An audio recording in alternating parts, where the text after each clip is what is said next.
Biroul Electoral Central, în care ni se interzice, conform deciziei Biroului Electoral Central, să mai publicăm orice pe social media, respectiv pe Facebook, TikTok, Instagram și YouTube, orice fel de video legat de Călin Georgescu, orice fel de postare legat de Călin Georgescu.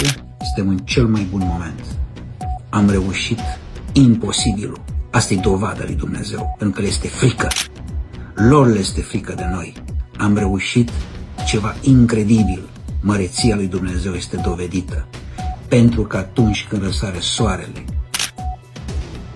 noaptea și dimineața este foarte frig și foarte întuneric. Aici suntem în momentul ăsta. Deci am reușit.